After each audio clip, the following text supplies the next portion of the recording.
Baik, dalam pertemuan minggu ke-8 ini kita akan berbicara tentang bagaimana teknik pengumpulan data. Ya, bagaimana teknik atau cara dalam pengumpulan data untuk penelitian kita. Urgensi pengumpulan data itu merupakan langkah yang paling utama. Karena memang dalam proses penelitian, tujuan utama dari penelitian adalah mendapatkan data. Teknik pengumpulan data yang diperlukan adalah teknik pengumpulan data yang paling tepat sehingga benar-benar didapati data yang valid dan reliable. Jadi kalau misalnya datanya terkait dengan data kualitatif, maka harus tepat mencarinya dengan data kualitatif. Kalau kuantitatif ya data kuantitatif. Seperti itu. Selanjutnya, pengumpulan data diartikan sebagai proses atau kegiatan yang dilakukan oleh peneliti untuk mengungkap atau menjaring berbagai fenomena, informasi, atau kondisi lokasi penelitian sesuai dengan lingkup penelitian. Jadi, berbagai informasi atau kondisi penelitian itu harus ditangkap oleh peneliti, harus diungkap. Dan melalui sebuah proses pengumpulan data.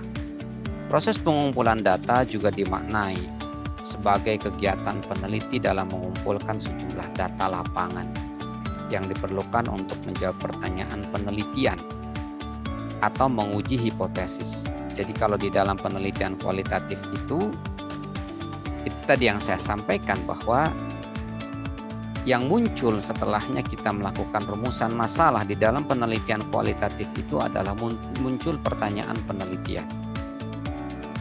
Seperti misalnya, ya, bagaimana persepsi masyarakat terhadap produk baru yang baru di-launching oleh perusahaan kita, perusahaan tempat Anda bekerja.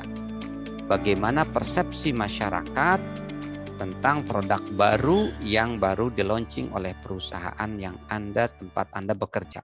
Maka itu adalah pertanyaan penelitian kualitatif. Pertanyaan penelitian kualitatif biasanya diawali dengan bentuk kalimat bagaimana, sejauh mana, kemudian to what extent kalau di dalam bahasa Inggrisnya. Kalau menguji hipotesis, maka ya hipotesis itu akan berbunyi seperti bagaimana pengaruh, lebih biasa digunakan pengaruh, lingkungan kerja terhadap kepuasan kerja.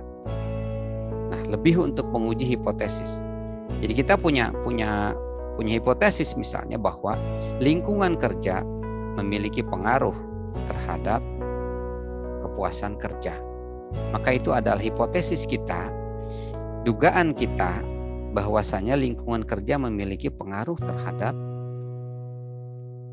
kepuasan kerja. Maka kemudian hipotesis itu akan kita uji. Nah, penelitiannya adalah penelitian kuantitatif. Seperti itu. Pengumpulan data itu ada dua. Ada pengumpulan data kuantitatif dan pengumpulan data kualitatif. Dalam pengumpulan data kuantitatif itu kita biasanya mengumpulkannya dengan alat yang dinamakan kuesioner atau angket. Yang kedua adalah dengan wawancara, tapi wawancaranya sudah terstruktur. Oke. Kuesioner adalah alat pengumpulan data yang dilakukan dengan cara memberikan seperangkat pertanyaan atau pernyataan tertulis kepada responden untuk dijawab. Kuesioner merupakan teknik pengumpulan data yang efisien bila peneliti tahu pasti variabel yang akan diukur dan tahu apa yang bisa diharapkan dari responden. Jadi, kuesioner itu adalah angket, di dalamnya ada pertanyaan dan pernyataan. Nah, nanti tinggal dijawab oleh responden. Dan kuesioner merupakan teknik pengumpulan data yang efisien bila peneliti tahu pasti variabel yang akan diukur dan tahu apa yang bisa diharapkan dari responden. Jadi peneliti misalnya sudah tahu bahwa variabel yang akan diukur adalah misalnya lingkungan kerja, kepuasan kerja, dan kemudian misalnya kompensasi. Variabel X-nya adalah lingkungan kerja dan kompensasi. Variabel Y-nya misalnya kepuasan kerja atau komitmen organisasional atau mungkin kinerja karyawan. Nah, kalau kita sudah tahu variabel yang akan diteliti, itu akan lebih tepat kita menggunakan kuesioner. Karena berarti kita sudah tahu variabelnya, kemudian kita bisa mencari alat ukurnya atau instrumennya. Biasanya kalau di UGJ anak-anak mahasiswa itu didorong untuk menyusun kuesioner sendiri, tetapi saya lebih cenderung kuesioner itu kita susun berdasarkan instrumen penelitian yang sudah baku. Selanjutnya, beberapa hal yang harus diperhatikan dalam teknik pengumpulan data melalui kuesioner. Pertama, isi pertanyaan relevan dengan tujuan penelitian. Artinya apa yang ditanyakan di dalam kuesioner itu sesuai dengan tujuan penelitian. Bahasa yang digunakan juga harus jelas. Jadi di sini tidak ambigu, tidak mendua, jadi jelas. Misalnya, contoh kalimat yang jelas itu yang tidak ambigu, misalnya, saya puas dengan gaji yang saya terima, itu jelas. Tetapi kalau misalkan kalimatnya, saya puas dengan pendapatan yang saya peroleh dari perusahaan. Pendapatan itu mungkin banyak ya, tidak hanya sekedar gaji kan, seperti itu. Tapi kalau misalkan gaji berarti jelas gaji yang didapat setiap bulan. Kalau pendapatan bisa jadi bonus pun adalah bagian dari pendapatan. Pertanyaan tidak terlalu panjang. Seperti tadi yang singkat, misalkan saya puas dengan atasan saya, tidak terlalu panjang. Tidak mengulang pertanyaan yang sama dalam variabel yang berbeda. Pertanyaannya sama tapi variabelnya berbeda. Itu bisa jadi bahwa ada kesamaan antar variabel yang satu dengan variabel yang lainnya. Dan bisa jadi itu akan menjadikan pertanyaan itu tidak valid. Pertanyaan tidak menggiring seperti pertanyaan, apakah Anda setujukah dengan pimpinan Anda? Seperti itu pertanyaan yang menggiring. Tidak menanyakan hal yang tidak relevan serta yang tidak dialami oleh responden. Langkah pembuatan kuesioner adalah pertama menyusun pengukuran variabel, yang kedua menyusun angket, yang ketiga try out atau uji coba, keempat revisi angket, dan kemudian memperbanyak angket. Kelebihan teknik kuesioner ini adalah tidak memerlukan hadirnya peneliti, jadi bisa cukup dibagikan, kemudian bisa diisi sendiri oleh si responden. Dapat dibagikan secara serentak pada sekaligus dibagikan blok langsung dan diisi oleh semuanya. Dapat dijawab oleh responden menurut kecepatannya masing-masing menurut waktu senggang responden. Jadi responden bisa leluasa untuk mengisi kapanpun. Beda dengan misalnya kita melakukan wawancara. Kalau wawancara memang harus ditongkrongin dan si responden itu tidak memiliki keleluasaan waktu. Dia harus dikondisikan. Dapat dibuat anonim sehingga responden bebas, jujur, dan tidak malu-malu menjawab. Artinya tidak ada namanya di dalam. Jadi sebaiknya di dalam kuesioner yang nanti Anda buat pun tidak perlu ada nama di sana. Dapat dibuat berstandar sehingga semua responden dapat diberi pertanyaan yang benar-benar sama. Jadi standar semuanya sehingga responden benar-benar menjawab pertanyaan yang sama. Kekurangannya adalah responden sering tidak teliti dalam menjawab sehingga ada pertanyaan yang terlewati, tidak terjawab padahal sukar diulang kembali. Itu yang menjadi masalah. Jadi seringkali tidak teliti menjawab, ada yang menjawab semuanya 4 semua. Artinya setuju, ada yang seperti itu. Seringkali validitasnya sukar dicari. Tadi validitas itu terkait juga tadi tentang memang betul-betul sesuai dengan persepsi responden ketika menjawab sesuai dengan pendapat responden. Seringkali responden itu ya tadi menjawab asal, jawabnya 4 semuanya. Walaupun dibuat anonim, kadang-kadang responden sengaja memberikan jawaban yang tidak betul atau tidak jujur. Sering tidak menjawab Sering dalam pengalaman saya juga responden tidak menjawab secara apa adanya. Angket yang dikirim lewat pos pengembalian sangat rendah, hanya sekitar 20%. Makanya strategi saya ketika membagikan kuesioner kepada para direktur DPR sepulau Jawa itu disusuli dengan menelponi mereka. Waktu pengembaliannya tidak sama, bahkan kadang-kadang ada yang terlalu lama.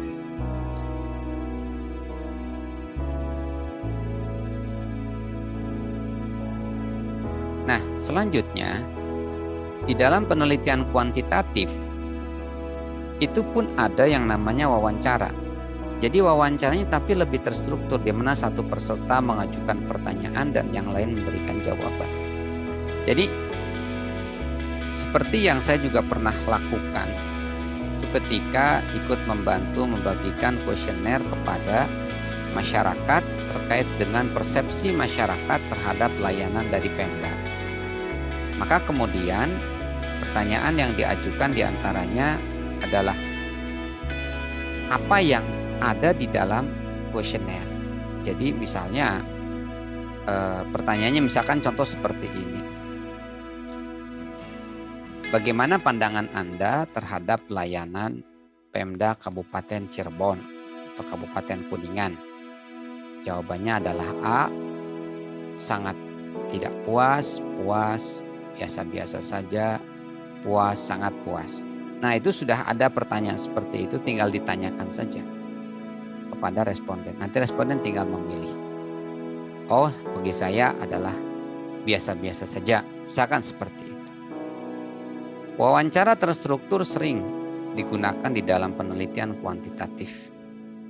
Wawancara terstruktur artinya sudah ada daftar pertanyaan dan jawabannya, dan tinggal ditanyakan pilihannya kepada responden. Itu bisa bentuk face-to-face interview, berhadap-hadapan, tatap muka, telepon interview dengan telepon, video call interview, mungkin dengan WA video, interview dibantu oleh komputer, mungkin dengan kan interview yang mungkin dibantu oleh komputer via email atau apapun mungkin. Ya. Selanjutnya, kelebihan teknik wawancara di dalam penelitian kuantitatif, semua kesalahpahaman dapat dihindari. Karena ketika ada pertanyaan yang tidak jelas, maka responden bisa bertanya kepada interviewer yang mewawancarai. Pertanyaan yang telah disiapkan dapat dijawab oleh narasumber dengan penjelasan-penjelasan tambahan. Jadi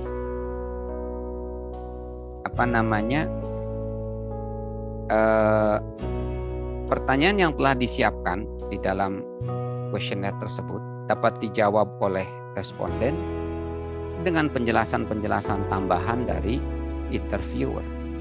Jadi misalnya ketika si responden tuh merasa maksudnya apa ya pertanyaan ini, nah langsung bisa ditindaklanjuti oleh interviewer atau disebutnya enumerator. Maksudnya ini Pak, gini. Oke, saya milih jawabannya yang setuju, misalkan seperti itu. Setiap pertanyaan dapat dikembangkan lebih lanjut. Ya, jadi bisa dikembangkan artinya dalam artian pengembangan pertanyaan ini dalam rangka menjelaskan maksud dari pertanyaan tersebut. Informasi yang diperoleh langsung dari sumber pertama. Artinya ya berhadap-hadapan itu langsung kepada orang yang kan kita tanya. Dan dia yang merepresentasikan jawabannya secara langsung. Ya, jadi langsung kepada orang yang memang kita tuju. Kekurangannya adalah lebih banyak waktu yang harus digunakan. Karena harus menyempatkan orang, harus mengkondisikan orang agar orang itu mau melakukan wawancara. Dan kemudian juga ada orang yang harus menyempatkan waktu juga khusus untuk ditanyai. Itu biasanya lebih banyak waktu yang harus digunakan daripada misalkan kita langsung mengisi secara mandiri. Lebih banyak biaya dan energi yang harus dikeluarkan, biaya lebih banyak pasti. Karena harus menyewa enumerator. Waktu itu saya satu kuesioner dapat 50.000 Tapi banyak pertanyaannya tuh banyak sekali. Lebih banyak prosedur yang harus dijalankan. Karena tentu saja harus prosedur yang dijalankan karena kita harus menyewa orang, begitu. Kemudian kita memberikan uang transport kepada orang yang kita minta untuk melakukan wawancara atau enumerator tadi. Sekarang kita pengumpulan data kualitatif. Ya, pengumpulan data kualitatif di sini kualitatif adalah wawancara, observasi, FGD, studi dokumen, dan triangulasi.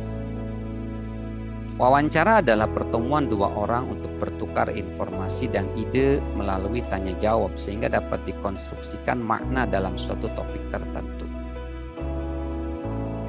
Memang hampir sama memang judulnya wawancara, baik penelitian kualitatif maupun kuantitatif. Tetapi wawancara di sini untuk penelitian kuantitatif itu lebih kepada wawancara yang sifatnya lebih mendalam. Wawancara di sini didefinisikan sebagai pertemuan dua orang untuk bertukar informasi dan ide melalui tanya jawab, sehingga kemudian akan terbentuk sebuah makna. Macam-macam interview itu ada interview terstruktur. Ya, pengumpul data telah menyiapkan instrumen penelitian berupa pertanyaan-pertanyaan tertulis yang alternatif jawabannya pun telah disiapkan. Tadi yang wawancara terstruktur ini yang untuk penelitian kuantitatif. Nah, sekarang untuk penelitian kualitatif yang nanti data yang dihasilkannya berupa kalimat-kalimat dalam transkrip yang sangat banyak, maka digunakan teknik pengumpulan data wawancaranya adalah wawancara semi terstruktur atau kategori in-depth interview atau wawancara mendalam yang bertujuan menemukan permasalahan secara lebih terbuka. Jadi kalau wawancara semi terstruktur itu, si pewawancara sudah ada list pertanyaan, tetapi terbuka kesempatan untuk menanyakan sesuatu yang tidak terdapat di dalam list pertanyaan tadi. Jadi bisa dikembangkan pertanyaan itu, bisa lebih diperdalam lagi pertanyaan-pertanyaan tersebut. Wawancara tidak terstruktur, yakni wawancara yang bebas dan tidak menggunakan pedoman wawancara yang telah tersusun secara sistematis. Wawancara tidak terstruktur itu ya seperti seorang peneliti yang melakukan pengamatan perilaku dari masyarakat contohnya, dan dia tidak ada datang itu tidak membawa list yang akan diwawancarai, list daftar pertanyaan itu tidak. Jadi dia datang dan ketika ada sesuatu yang perlu dia tanyakan, apapun dia akan tanyakan. Jadi tidak ada semacam daftar pertanyaan atau interview guide, kalau bahasa Inggrisnya interview guide. Jenis-jenis pertanyaan di dalam wawancara. Di dalam wawancara ada pertanyaan terkait dengan pengalaman. Misalnya mungkin pertanyaan tentang bagaimana pengalaman seseorang bekerja di perusahaan multinasional. Itu adalah pertanyaan terkait dengan pengalaman. Terkait dengan pendapat, misalnya pendapat itu opini ya, berarti ada lebih di dalam pikiran seseorang. Pendapat karyawan terhadap proses pengembangan perusahaan yang tempat mereka bekerja, misalnya seperti itu. Berikutnya adalah terkait dengan perasaan atau persepsi. Bagaimana perasaan mereka terkait dengan perilaku atasan mereka. Kemudian terkait dengan pengetahuan. Sejauh mana mereka mengetahui kondisi yang terjadi di perusahaan. Contohnya seperti berkenaan dengan indera. Jadi apa yang dilihat, yang dirasa, yang didengar oleh karyawan terkait dengan misalnya proses pengembangan perusahaan. Berkaitan dengan latar belakang atau demografi. Misalnya di awal pertanyaan di dalam wawancara mendalam biasanya ditanya tentang apa latar belakang pendidikan Bapak, gitu. Kemudian berasal dari mana, usia berapa, seperti itu. Ini adalah jenis pertanyaan di dalam wawancara. Nah, selanjutnya selain wawancara ada observasi. Observasi itu mengamati. Observasi adalah pendekatan pengumpulan data yang sistematis di mana peneliti menggunakan semua indera mereka untuk memeriksa dan mengamati perilaku dan keadaan orang-orang dalam keadaan dan situasi yang alami. Misalnya kita melakukan pengamatan terhadap perilaku bekerja orang-orang yang bekerja di perusahaan pertambangan misalnya. Maka kita akan menggunakan indera kita untuk memeriksa, mengamati, jadi menggunakan mata kita, pendengaran kita, kemudian mungkin sentuhan dan sebagainya untuk memeriksa dan mengamati perilaku dan keadaan orang yang sedang bekerja di perusahaan pertambangan. Dalam keadaan dan situasi mereka yang alami, mereka melakukan aja kegiatan normal seperti biasa dan kita mengamati. Jadi tidak ada upaya kita untuk merubah situasi, misalnya kalau misalkan di dalam eksperimen, teknik pengumpulan data eksperimen itu kan dikondisikan. Ada orang yang diminta untuk mengikuti setting tertentu gitu. Dan ketika mereka melakukan setting itu kita amati. Nah, kalau itu observasi itu beda dengan observasi yang seperti dimaksud di dalam pengertian ini. Observasi yang dimaksud di dalam pengertian penelitian kualitatif adalah biarkan masyarakat atau objek penelitian kita melakukan kegiatan seperti biasa. Kita mengamati saja. Melalui observasi, peneliti belajar tentang perilaku dan makna dari perilaku tersebut. Jadi, ketika kita melakukan observasi, kita meneliti, kita mengamati, dan kemudian kita mengambil makna dari perilaku dari masyarakat tersebut. Observasi dibagi 3, ada observasi partisipasi, artinya kita benar-benar masuk bagian dari masyarakat tersebut.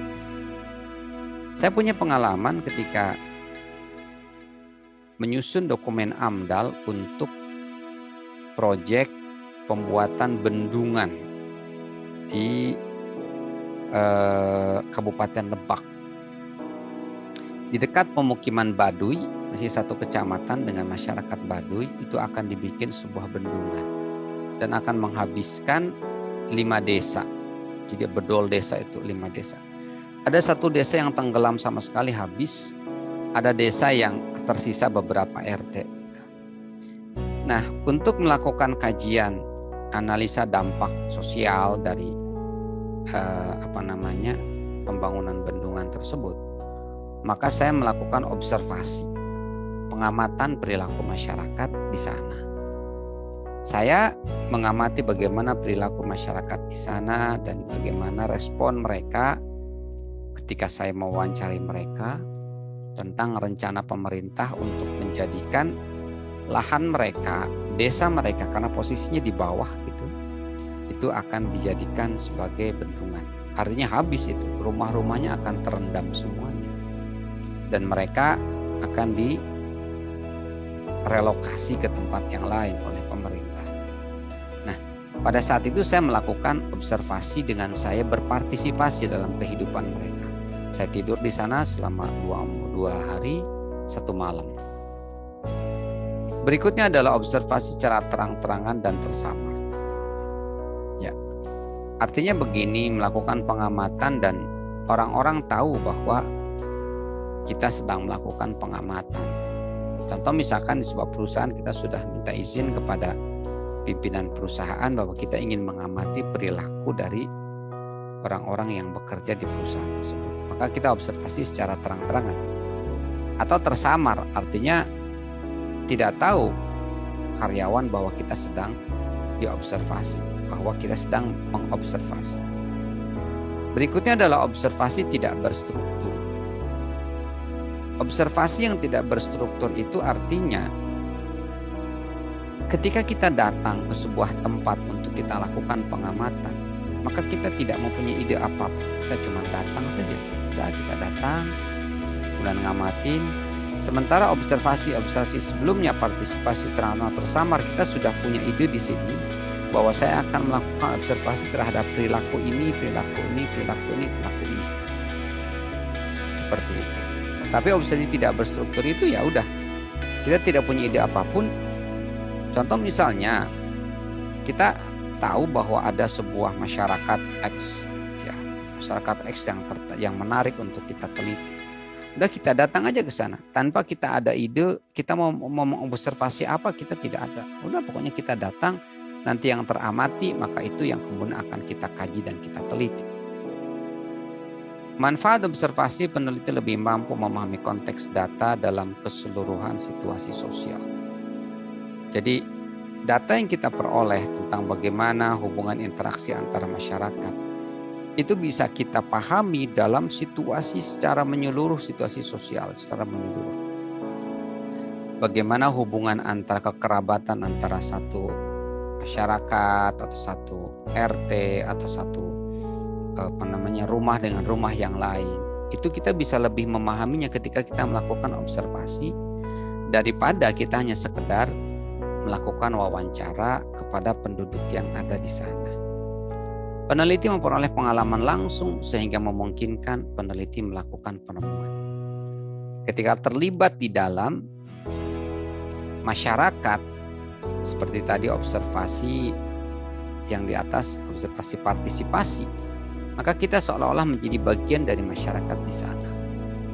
Seperti contoh, Clifford Geertz, seorang antropolog yang dia melakukan penelitian terhadap masyarakat di salah satu desa di Mojokerto. Maka dengan melakukan observasi, maka dia kemudian melakukan atau memperoleh sebuah penemuan tentang kategori masyarakat Jawa yang diantaranya dikelompokkan oleh Clifford Geertz ke dalam masyarakat priayi, kemudian santri, dan ketiga abangan.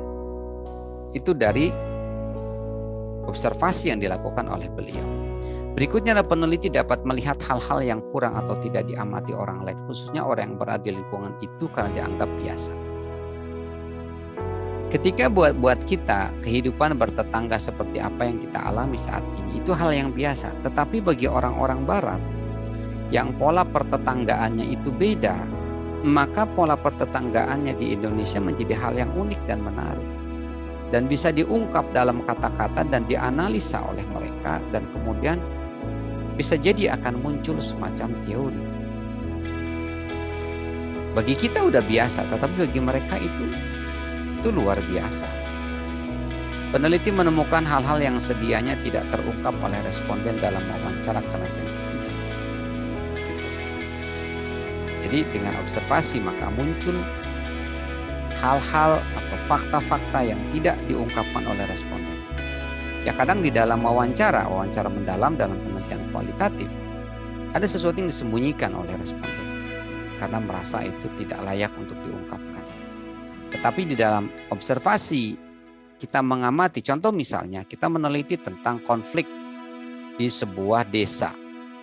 Ya, ketika kita wawancara kepada masyarakat, mungkin ada yang disembunyikan oleh masyarakat. Tetapi ketika kita langsung terjun ke lapangan, mengamati bagaimana konflik itu terjadi, maka ada yang tidak kelihatan, ada yang tidak kita peroleh dari wawancara. Dan kita perolehnya ketika kita melakukan observasi. Peneliti dapat menemukan hal-hal di luar persepsi responden sehingga mendapatkan gambaran yang komprehensif. Jadi di luar persepsi responden yang mungkin kita dapatkan ketika wawancara, itu kita temukan dalam observasi. Peneliti memperoleh kesan-kesan pribadi dan merasakan suasana situasi sosial yang diteliti. Jadi kesan-kesan pribadi ya yang kita alami sendiri oleh peneliti, dan kita bisa merasakan suasana situasi sosial masyarakat yang kita teliti, itu bisa kita peroleh dengan observasi. Selanjutnya, teknik pengumpulan data di dalam penelitian kualitatif selanjutnya adalah FGD atau Focus Group Discussion. Diskusi kelompok terfokus adalah teknik di mana seorang peneliti mengumpulkan sekelompok individu untuk membahas topik tertentu. Tujuannya untuk menarik dari pengalaman pribadi, keyakinan, persepsi, dan sikap para peserta melalui interaksi yang dimoderatori oleh seorang profesional. Jadi FGD itu diskusi kelompok. Di sini ada 10 sampai 12 untuk topik pemasaran, untuk yang topik non komersial 5 sampai 8 orang. Jadi dikumpulkanlah misalnya 8 orang dan kemudian ada seorang moderator atau disebut fasilitator. Oke. Seorang fasilitator yang kemudian si fasilitator ini kemudian akan mengajukan pertanyaan dan akan menarik informasi dari para peserta. Dari pengalaman peserta, keyakinan, perasaan, sikap dari para peserta seperti itu. Jumlahnya tadi ya 10 sampai 12, tetapi untuk non komersial misalnya penelitian tentang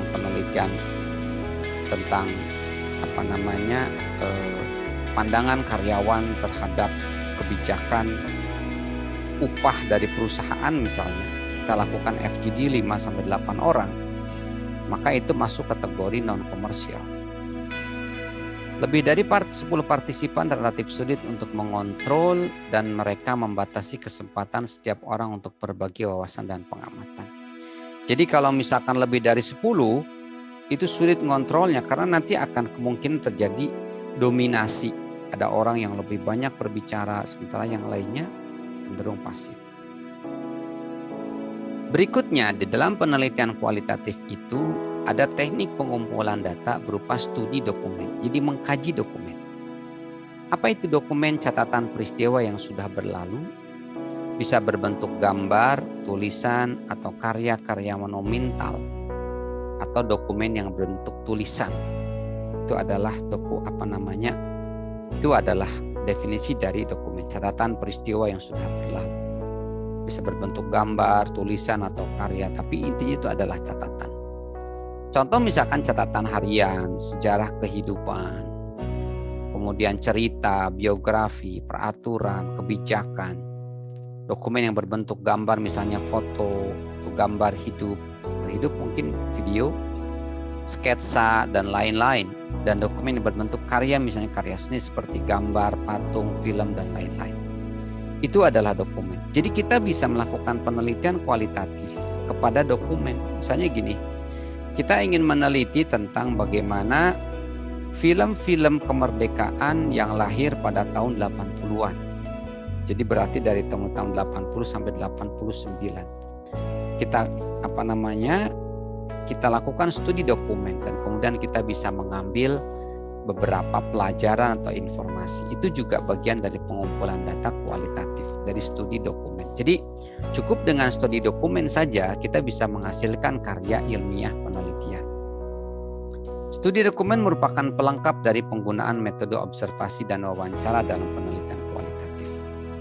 Jadi bisa jadi itu berfungsi untuk pelengkap. Jadi untuk melengkapi wawancara dan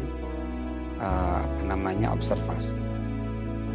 Berikutnya adalah triangulasi. Triangulasi adalah pengumpulan data yang bersifat menggabungkan dari berbagai teknik pengumpulan data dan sumber data yang telah ada, yang bertujuan menguji dan mengecek kredibilitas data dengan berbagai teknik pengumpulan data dan berbagai sumber data. Jadi triangulasi itu jadi gini ya. Misalnya Anda punya minat untuk melakukan penelitian tentang bagaimana persepsi karyawan terhadap kebijakan pengupahan di perusahaan A. Nah, maka Anda misalnya bisa jadi melakukan tekniknya itu lebih dari satu. Pertama, wawancara dulu. Misalkan karyawan di sana ada 150. Kalian ambil misalnya hanya 7 karyawan saja. Oke, 7 karyawan diambil dari setiap apakah kita mau mengambil per departemen? Ada misalnya bagian departemen, bagian produksi, ada keuangan, ada SDM, kita ambil satu persatu. Misalnya seperti itu, kita ambil mereka yang memiliki pengalaman yang paling banyak dan bisa mengungkapkan idenya di dalam wawancara. Nah, setelahnya dilakukan pengumpulan data wawancara, 7 orang udah diteliti, udah diwawancarai. Maka berikutnya kita lakukan FGD. Oke. Jadi 7 orang itu dikumpulkan lagi dan diberikan pertanyaan yang kurang lebih sama dalam pertanyaan interview tadi. Tetapi di sini dijawab oleh mereka secara bareng-bareng, 7 orang ini. Berarti nanti saling mengingatkan satu sama lain. Nah, berarti kita sudah punya 2, FGD dan wawancara. Berikutnya adalah mungkin kita melakukan studi dokumen. Studi dokumennya apa? Kita kajiannya misalnya kita mengkaji tentang dokumen-dokumen atau SK/EK surat keputusan perusahaan terkait dengan pengupahan. Peraturannya misalnya peraturan perusahaan tentang pengupahan, kemudian yang dijabarkan di dalam SOP-nya atau standar operating prosedur bagaimana pengupahan. Seperti itu. Jadi kebijakan-kebijakan tertulis dari perusahaan kita kaji, kita analisa. Berarti 3 tuh. Ada FGD, ada wawancara, ada FGD, dan ada studi dokumen. Nah, 3 itulah kita bisa katakan triangulasi. Jadi berbagai teknik pengumpulan data. Minimal kan 3, triangulasi itu 3. Tujuan dari triangulasi bukan mencari kebenaran tentang beberapa fenomena, tetapi lebih pada peningkatan pemahaman peneliti terhadap apa yang telah ditemukan. Biasanya kalau proposal penelitian misalkan kepada pemerintah dengan menggunakan lebih dari satu metode pengumpulan data itu lebih diakui, ya, lebih potensi untuk diterima proposalnya lebih besar. Kenapa? Karena si peneliti akan melakukan pengumpulan data secara lengkap atau komprehensif. Etika dalam pengumpulan data memegang prinsip kerahasiaan dan menjaga diri dari kehormatan responden. Jadi apa yang diperoleh dari responden itu bukan untuk disebarkan ke setiap orang. Tidak mengumumkan hal yang tidak benar mengenai sifat penelitian kepada subjek. Ketika penelitian itu sifatnya adalah hanya untuk kepentingan keilmuan, maka ya sampaikan saja. Ketika penelitian itu memang ada kepentingan komersial, ya sampaikan. Jadi apa adanya kita sampaikan. Informasi pribadi sebaiknya tidak ditanyakan, dan jika hal ini mutlak diperlukan, maka diungkapkan dengan kepekaan yang tinggi kepada responden dan memberikan alasan spesifik mengapa informasi tersebut dibutuhkan untuk kepentingan penelitian. Misalnya tentang informasi pribadi itu, apakah Bapak sudah menikah atau belum, misalkan seperti itu. Berapa usia Bapak, boleh tahu tanggal lahir. Seperti itu kan informasi yang sensitif. Kalau misalnya hendak kita tanyakan, kita harus bertanya dengan sebaik mungkin dan alasannya. Kenapa kami perlu tentang usia Bapak? Karena nanti terkait dengan ini seperti itu. Tidak boleh ada paksaan kepada orang untuk merespon survei, dan responden yang tidak mau berpartisipasi tetap harus dihormati. Jadi tidak ada paksaan. Ketika responden di tengah jalan, ketika kita wawancara itu mengundurkan diri, ya udah, tidak ada hal yang membebani responden. Ya kalau dia di tengah jalan dia mengundurkan diri, ya hak dia. Subjek tidak boleh dihadapkan pada situasi yang mengancam mereka baik secara fisik maupun mental. Jadi ketika kita melakukan penelitian, jangan sampai orang yang kita teliti karena diteliti oleh kita itu mendapatkan situasi yang mereka merasa terancam, gitu. Dan tidak boleh ada penyampaian yang salah atau distorsi dalam melaporkan data yang dikumpulkan selama studi. Jadi data harus objektif, karena peneliti itu harus objektif, harus apa adanya. Saya kira cukup untuk materi tentang teknik pengumpulan data.